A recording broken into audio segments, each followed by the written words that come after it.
Welcome to the complete intro to computer science, data structure, and algorithms. So the first thing you'll see here on my screen is I had this nice little course website. This is all of my notes. So literally you can see here I have two computers. One of them I just have this website off and I'm just kind of going through point by point. So this is something that you can keep after you're done with the course and refer back to. You can share it with your friends. One of the really, really nice things that Front End Masters allows me to do is to open source all the course materials. So if there's spelling mistakes, please go in and fix them. These courses get better as people help, and it's all open source on GitHub. Okay, so let's kind of just orient you a little bit with this site here. You can see we have various different sections here. Most of these are pretty self-contained. So if you go do trees and you want to do that, you don't necessarily have to take binary search first, which is a nice feature of that. The only thing I'll say is that the trees and applying tree algorithms, as you might guess, are kind of based on each other. Everything else is pretty self-contained. You can see here that these are links. So if I click into one of these, here in the top right, you'll see that the name of the section and the name of the lesson that we're on. So if I'm in the middle of a lesson, you can kind of see which part of the website I'm on. So if you can hop back into wherever I am. Cool, so let's talk a little bit about why you might want to take this course. You might want to take this course because you're interested in computer science and you want to be a better programmer. That's kind of where I started learning about these sort of things. These things are also very useful for interviews because big tech companies love to ask these kind of questions for reasons unknown to me, because most of them don't necessarily apply on your day-to-day, but they think it's a measure of intelligence, which I would very vehemently say that it's not a measure of intelligence. But in any case, it is the way it is, so I'm going to help you cheat at those interviews by knowing all of the things. Is that cheating by just knowing the thing? I guess? No? Kind of? Anyway, don't care. I want you to pass all of your interviews and get paid lots of money. That's my goal here. Okay. Here you'll see I have these like blue boxes on here. These are just like points of emphasis. So whenever you see a blue box, be sure to pay attention to those on the site. The first one here is just kind of giving you permission to feel like this is hard. We're about to go learn a lot of kind of like concepts that require a lot of brain power to just process through, which is exhausting. So expecting you to do all of these right in a row is very, very difficult. And I'm going to say for those of you that are watching this later and recorded, just give yourself space to do it, right? Take this over a couple of days, walk away from the computer, think about it, come back. There's a reason why the colleges spread this out over like 2 years. It's because it's kind of hard to do this all at once. So just be aware you have this just like tidal wave of like knowledge coming your way. And if it feels like you're drowning, you might be a little bit, and that's okay, right? Like that's kind of how this is supposed to work. But at the same time, like it's just really good to be exposed to these things and kind of let them sink in over time. Like maybe take this class a couple of times and you'll get a little bit more each time. But in any case, the number one thing here I'm saying is do not get down on yourself, right? Like that's really easy to do when these things seem really hard and it feels like everyone else is getting it. And Brian's breezing through this. Why is this so hard for me? Like, don't go to that place. There's nothing useful there for you. Just be okay having a hard time. That's really what I want to get here. Is like it's okay to feel like this is hard. But like, by the way, I have to like look these up every single time that I use them. Like I don't just have this like tucked away in the back of my head. Like I prepared for this course and spent a bunch of time doing this, so I don't even have this all in my head all at once. All right. That's enough of that.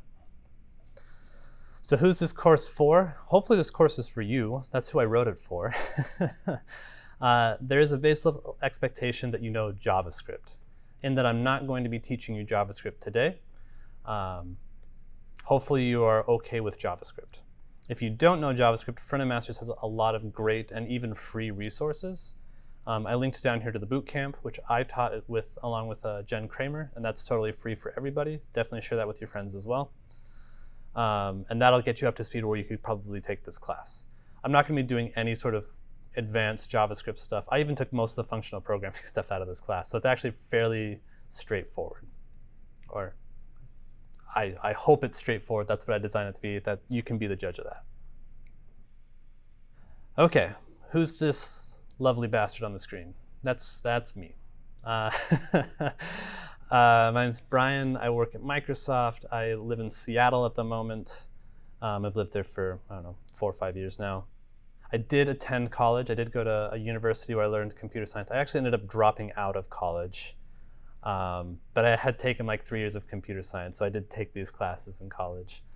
But I really was always kind of annoyed that I felt that people felt like that this knowledge of computer science was locked up in these, $50,000 degrees a semester, those kind of things, and that this was inaccessible to them. Because in reality, most of these concepts, as you'll see, I can teach you in a couple of hours, and you'll just know them and you'll have them for the rest of your life, and you didn't need a 4-year degree to get it. The other thing I want to make sure that I'm not disparaging computer science degrees either. Like, they are useful, and for people that have them, high five, I wish I had one. So that's also useful as well, but I want to make sure that we're not gatekeeping either way. We're not making people that have CS degrees feel bad, but we also want to like bring people that don't have CS degrees with us, right, and share all this knowledge. So that's why I wrote this course, is I really wanted to make sure that like you didn't feel like that knowledge was locked behind some dollar figure. So yeah, as I started working at larger and larger companies, the funny thing is, like, I used to think that these concepts were totally worthless, right? Like, I learned all these things in a vacuum, and I thought, like, why am I ever going to need to know how to do 17 different ways of sorting numbers? Turns out, after working at Netflix and Reddit and LinkedIn and Microsoft and all these big companies, these actually do get used, and they are useful to know. But more than anything, it's actually like the mindset of trading off, what am I going to do this thing and I'm going to sacrifice this other thing. That sort of mindset is really what computer science is to me. It's just the science of making trade-offs. I'm going to be using the word trade-off today. Like, I don't know if you've ever watched me on Front End Happy Hour. If we had a keyword today and it was trade-off, we'd all be drunk by the end of the class.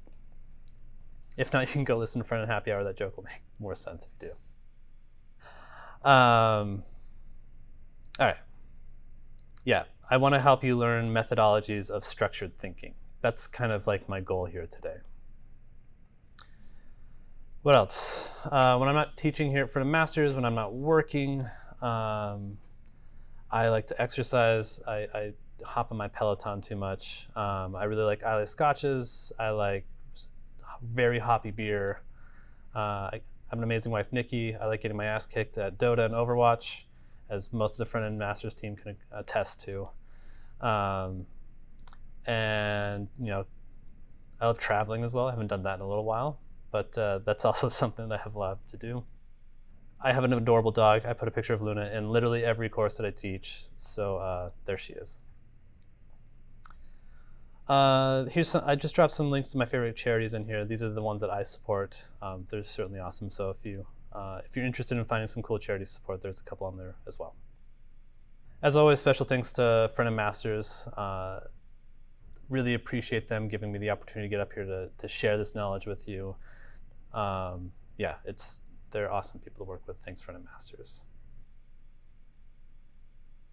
As always, I put my socials on here. You can find me on Twitter, LinkedIn, GitHub, and Peloton. I do have open DMs on both of them. I am terrible at answering them, so just be aware. Feel free to send them. I might not respond because I get a lot of them.